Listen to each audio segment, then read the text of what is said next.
bandana pumnamak boro rumal itu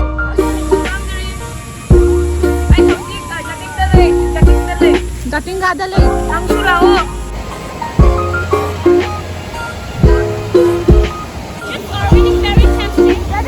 Hello everyone, welcome back to my channel. आज हम लोग जा रहे हैं तुम्हारा चैनल का आधा तो है नहीं किसी भी फीड में कोई देखता नहीं है तुम्हारा hello everyone, welcome back to my channel. आज हम लोग जा रहे हैं जाटिंगा पिकनिक के लिए। मैं तुमसे पूछ रही थी जाटिंगा हाथ ऐसे ऐसे करने का मतलब क्या है? क्या है बताओ। हाँ, तो हम लोग अभी पिकनिक के लिए जा रहे हैं with my school friends. Friends And also better friends, better version of her. BFFs. We also do घर कलेश. Fs है, Fs नहीं. And we also do घर कलेश sometimes. घर कलेश is mandatory. इससे बॉन्ड और स्ट्रॉन्ग होता है। कितना BFFs हो गया कि हम लोग घर कलेश करके ही पार्टी में चलते हैं। घर कलेश करके हम लोग इतना BFFs है, इतना फेक बनते हैं गाड़ी पे। क्या बोला? इतना फेक बनते हैं गाड़ी पे आपको पता ही नहीं चलेगा कलेश होके निकले। अभी भी हम वेट कर रहे हैं वैसे। अभी भी थोड़ा कलेश होके ही निकला है। ये देखो, गोवा तो जा नहीं पाई लेकिन गोवा का फील ले रहे हो, लेकिन पूरा गोवा सपना पूरा कर रहे हो। कोई रुमाल बांध के आया है। ये रुमाल नहीं है, बेंडेना बोलता है इसको। ओह माय गॉड, बेंडेना हमने ले बोरो रुमाल है। रुमाल नहीं है, बेंडेना है। बोरो रुमाल है, बोरो रुमाल। रिचा तुम क्या बोलेगा इसको? बोलो बोरो रुमाल बोलेगा ना। गामछा बोलेगा। बेंडेना है, बेंडेना नहीं। तुम सुना कभी बेंडेना? गामछा बन क्या है? थोड़ा स्टाइलिश अभी ज्यादा कर रहे हैं। थोड़ा स्टाइलिश गामछा। ये बचपन से गोवा जाने के लिए जो कॉस्ट्यूम बना के रखा था वो आज पूरा हो गया। मैं गोवा जाने का मन उठ गया वैसे भी। ओवर हाइट हो गया तो I just take the feel. Overrated Goa. ठीक है, तो हम लोग अभी जगह में जा रहे हैं। हम लोग अभी जा रहे हैं सबको पिकअप करने हैं, but we are exact place बोले तो जटिंगा। फिर से हम लोग को ड्राइवर को दिखाएगा। पुराना ड्राइवर है, वही पुराना ड्राइवर है। ओए सुनो ना, सेम रिएक्शन दिया इसने। लास्ट वाला ब्लॉग में भी सेम रिएक्शन दिया। हाय तो बोल दो। रुको ना, बाद में हम लोग का ड्राइवर आईफोन 13 पकड़ता है। फिर से तुम ही सेम डायलॉग। कहाँ जा रहा है? यहाँ में कोई सामान लेगा अभी तो बैग लेके आया। नहीं एक खंडा हाँ रोहित तुम बता रोहित मैं गिलास है चे रोहित के दिन फाइट सा अभी ड्राइवर नहीं है, दोस्त ही है।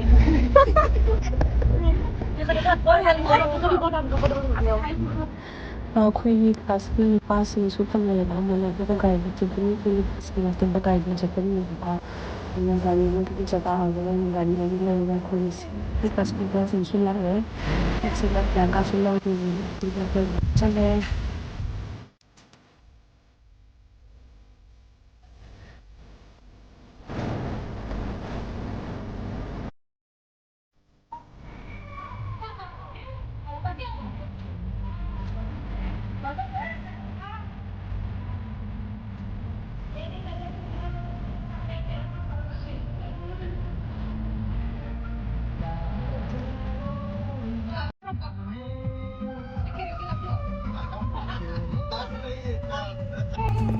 ऐसा क्यों होता है बार बार,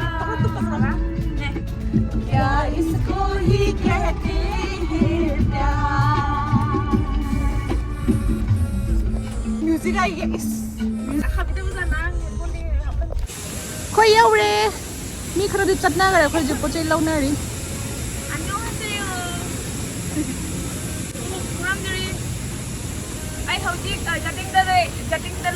Jatinga dali. Langsung lao. Amada. Ay harus jating dali. Ay harus jating dali. Jatinga dali. Oh jatinga. मैं कब से जाटिंग तो बोल नहीं सकता था। आई हो जी जाटिंग दले।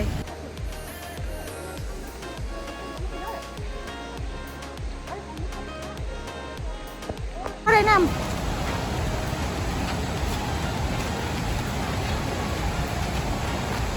Sigala react to there.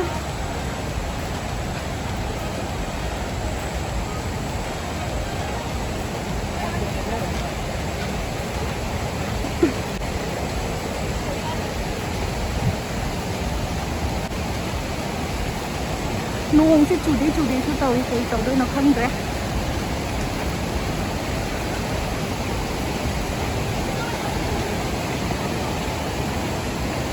ꯇꯨꯔꯦꯜꯁꯦ ꯂꯥꯟꯈꯤꯒꯦ ꯑꯩ ꯁꯤꯁꯦ ꯂꯥꯟꯗꯣꯏꯅꯤ ꯀꯤꯔꯦ ꯃꯣꯏ ꯑꯩꯈꯣꯏ ꯀ꯭ꯂꯥꯁꯀꯤ ꯅꯨꯄꯥꯁꯤꯡ ꯍꯦꯜꯞ ꯇꯧꯗꯣꯏꯅꯤ ꯍꯣꯏ ꯍꯦꯜꯃꯦꯠ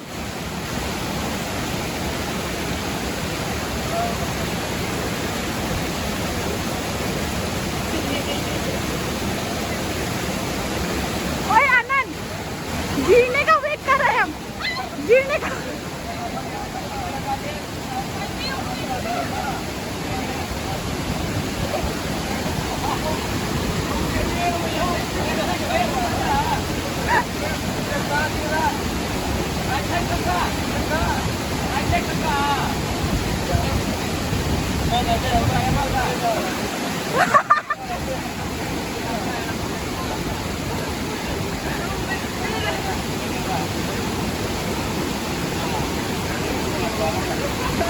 थैंक यू मैं इतना गिर चुका हूँ कि मेरा डर लगता है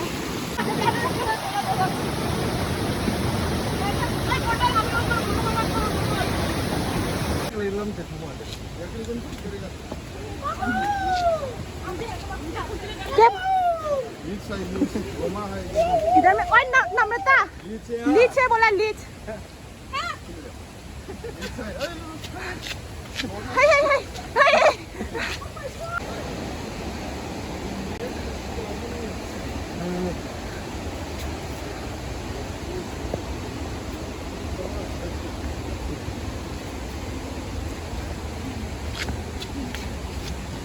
Our high maintenance girl. Namrata. Road ओला जागा में अगर पकड़ के करने लगता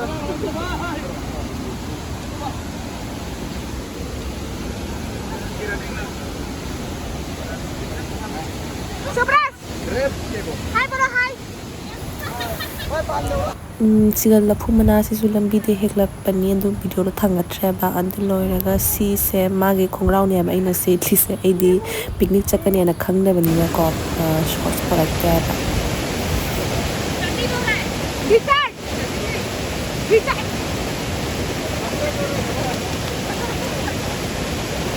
asisini waterfall phajadra yengo manakti da tisu phajaya ko ando aidi kijay ko ising wadai ising phobia le madui kijay ba ko ando siga nupa singna haware moi de khoida kain thabak ta honre ba moina ba noi di lakpa phangde khoi nupa ne khoida lakpa phangni aina moina khoi thabak kain su hanre noi dum enjoy tawru roina moina loi chak thong ba khotor moi loi tawre ba ko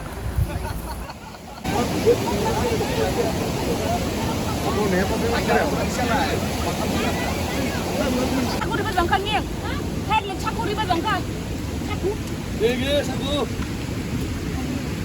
차고가 수락한 나 bring money lagi ada pada kulai gula black fresh gula black 사고 Lama garlic को ना दाल में बनाने में ऐसा करो ऐसा दाल कुल्लादर ने हाथ से करो सब adu moise chanam sene pura khokte ba ko dum ka bok sabok khoi ei jeng hala ke moise kamaina chanam sene full khok kanu so ane ngonda haire ba ko full kho di amna haute to full khok chunge smaina ka bok sabok khara dum thammu ai ngonda khamra to smaina dum smai thammu ai ka bok sabok ei di khangdabani na ei di khok na leire ना ओ कई मा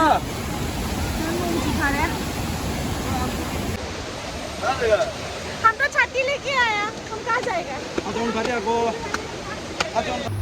adum mayam nong chuthare nong su tum piti tare ba nong chutha ba se din nong se chuba na te ba nong se nusit na to pa jaga dei porak pani ba ko nong se adum piti tum chure ba ando siga ai hejang smaina cha mi ba si se awa phadi kom ga ando loiraga mayang ba ga ni ko awa phadi kom sina dum yen thong ba da ka ha purani ando loiraga moi mayang ba sina moi chutney tawre ba ko ando chutney tawre ni ando loiraga kano ga lebu se ka cham ba gi ngon hairei ba to get to cham बारिश से कुछ नहीं होने वाला है वो पूरा हो जाता है और एक बनेगा क्या 2-3 लग जाता है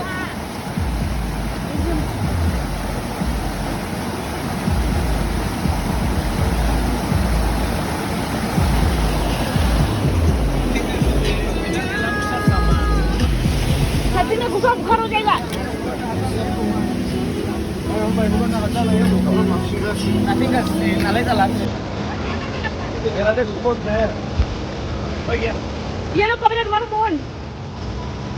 Ay, hindi ko ito. Puto mo sana. Kabilang. Huwag.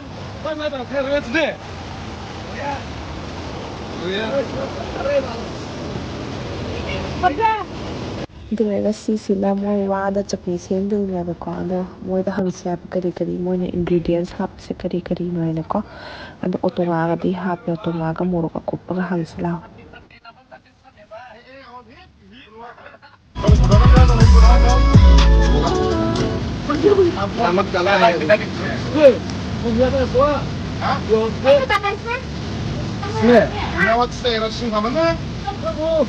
Horil, tomato, इसको क्या बोलता है? टिंगा, उसके बाद बैंगन, उसके बाद ये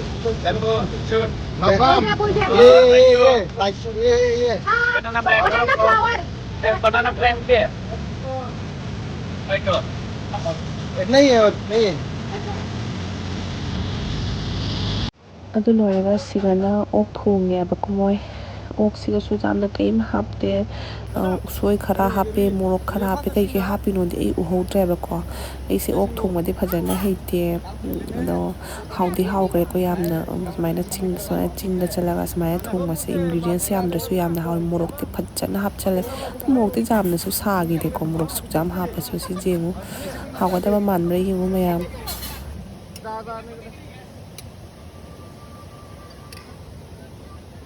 ꯑꯗꯨ ꯂꯣꯏꯔꯒ ꯁꯤꯗꯅ ꯆꯛꯅꯥ ꯈꯔ ꯇꯧꯔꯦ ꯆꯛꯅꯥꯒꯁꯤ ꯖꯦꯟꯁꯤꯅ ꯑꯣꯛ ꯆꯥꯗꯕ ꯀꯥꯡꯕꯨꯒꯤꯅꯤꯀꯣ ꯃꯣꯏ ꯍꯥꯎ ꯑꯣꯏꯖꯔꯁꯨ ꯑꯣꯛ ꯆꯥꯗꯕ ꯀꯥꯡꯕꯨ ꯆꯥꯎꯔꯤ I'm a chef. भाई पोर्क में टोमेटो नहीं डालेगा Marinated chef. Marinated. Hindi ako kapag ako tapos lang ito. Kasi naman niya. Era mo chef. Hindi, ako mo ilan ang ma.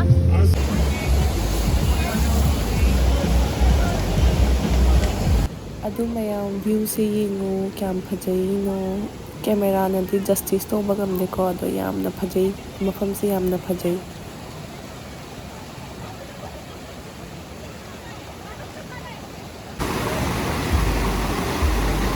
ꯁꯤꯅ ꯌꯦꯟ ꯊꯣꯡꯕꯅꯤ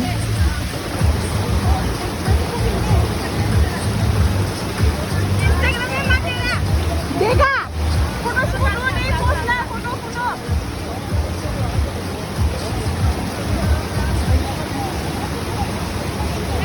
Oh, kunang ganan di sila laban na pon.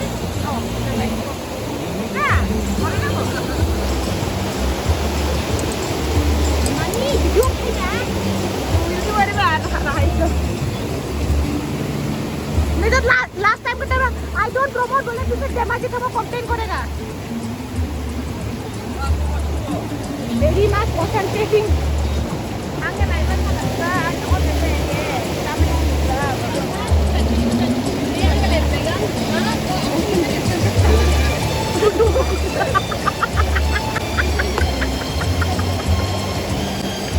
Doon ko na. Sumatame. Wah. Tourist. It's already very tasty. Very tasty? Very tasty. Okay, give me one. Very big. आधा का कौन खा गया मैंने को देखो ये सब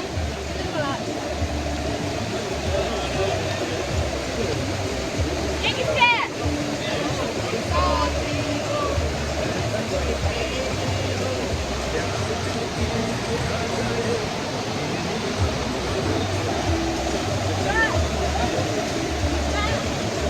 ये बच्चे की खाते लार्वी हो गया plan. Organik. Armida, Armida,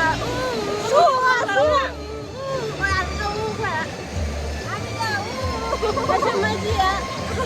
Maji lah ya. Video call karo.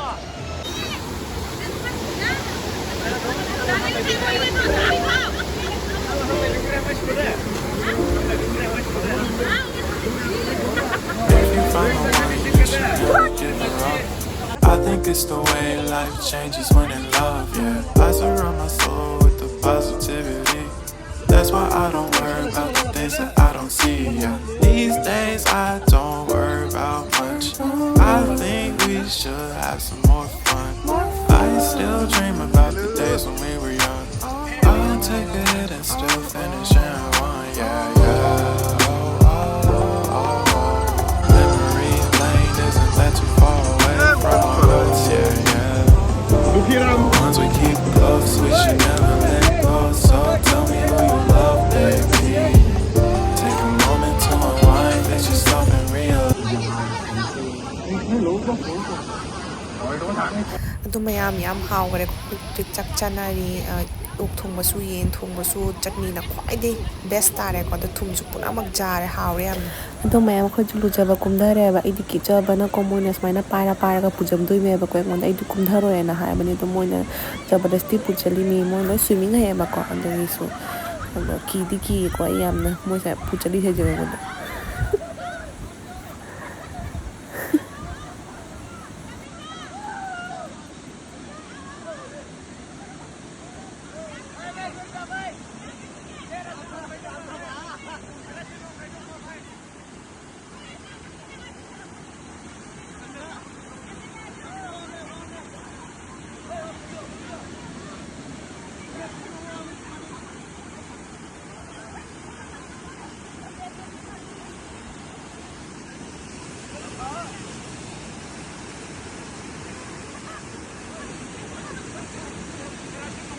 ꯑꯗꯨ ꯑꯩꯒꯤꯁꯦ ꯏꯃꯥꯟꯅꯕꯤꯁꯦ ꯋꯥꯏꯠ ꯀꯂꯔꯒꯤ ꯁꯦꯠꯄꯁꯦ ꯃꯥꯁꯦ ꯍꯧꯖꯤꯛꯇ ꯇꯥꯎꯊꯔꯝꯗꯣꯔꯦꯕꯀꯣ ꯑꯗꯨꯒꯤꯅꯤ ꯃꯥꯅ ꯄꯥꯏꯔ ꯊꯝꯃꯤꯁꯦ ꯃꯥꯁꯦ ꯁꯣꯔ ꯍꯣꯟꯕ ꯐꯪꯉꯨꯗ꯭ꯔꯦ ꯃꯥꯁꯦ ꯉꯥꯛꯇꯪ ꯃꯅꯥꯇꯣꯟꯗ ꯏꯁꯤꯡ ꯆꯪꯉꯨꯗꯅꯀꯣ ꯑꯗꯨꯅ ꯁꯤꯒ ꯑꯩꯁꯨ ꯑꯩꯉꯣꯟꯗ ꯌꯦꯡꯉꯣ ꯑꯩꯉꯣꯟꯗ ꯃꯣꯏꯅꯦ ꯏꯁꯤꯡꯗ ꯉꯥꯛꯇꯪ ꯂꯨꯞꯄ ꯃꯃꯥꯏꯁꯦ ꯑꯃꯨꯛꯇꯪ ꯂꯨꯞꯁꯜꯂꯨ ꯁꯤꯕꯨ ꯑꯩꯅ ꯉꯝꯗꯅꯅꯦ ꯑꯗꯨꯝ ꯇꯧꯗꯅ ꯑꯗꯨꯝ ꯂꯣꯏꯈꯔꯦ ꯃꯌꯥꯝ ꯑꯗꯨꯝ ꯌꯦꯡꯕꯤꯌꯨꯀꯣ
Azak, ha?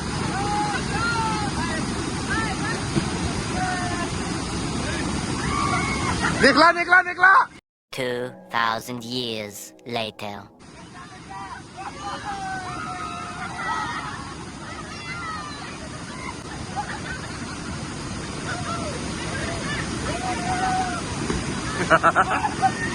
ꯑꯗꯣ ꯑꯩꯈꯣꯏ ꯍꯧꯖꯤꯛ ꯂꯣꯏꯔꯦ ꯂꯣꯏꯁꯟꯅ ꯑꯩꯈꯣꯏ ꯐꯤꯒ ꯆꯦꯟꯖ ꯇꯧꯅꯀꯣ ꯑꯗꯨ ꯂꯣꯏꯔꯒ ꯍꯧꯖꯤꯛ ꯑꯩꯈꯣꯏ ꯍꯜꯂꯤ ꯋꯥꯔꯦ ꯌꯥꯝꯅ ꯅꯨꯄꯥꯁꯤꯡꯗ ꯑꯇꯩꯁꯨ ꯋꯥꯔꯦ ꯑꯩꯈꯣꯏꯒꯤ ꯕꯦꯒꯇꯅꯤꯀꯣ ꯍꯣꯠꯅꯔꯦ ꯃꯣꯏꯗꯤ ꯄꯣꯠ ꯆꯩ ꯂꯣꯏ ꯊꯥꯡꯕꯤꯔꯦ ꯑꯗꯨ ꯂꯣꯏꯔꯒ ꯑꯩꯈꯣꯏꯒꯤ ꯕꯦꯒꯁꯨ ꯑꯗꯨꯝ ꯄꯥꯏꯕꯤꯌꯦꯕꯀꯣ ꯑꯩꯈꯣꯏꯁꯨ ꯑꯃꯨꯛꯀ ꯃꯣꯏꯅ ꯍꯦꯟꯗꯜ ꯇꯧꯕꯤꯔꯤꯃꯦꯀꯣ ꯇꯨꯔꯦꯜꯒꯁꯦ ꯀ꯭ꯔꯣꯁ ꯇꯧꯕꯗ ꯑꯩꯈꯣꯏꯗꯤ ꯀꯔꯤꯝ ꯅꯠꯇꯦ ꯅꯨꯄꯥꯁꯤꯡꯁꯤꯅ ꯌꯥꯝ ꯋꯥꯔꯦ ꯍꯟꯗꯛꯇꯤ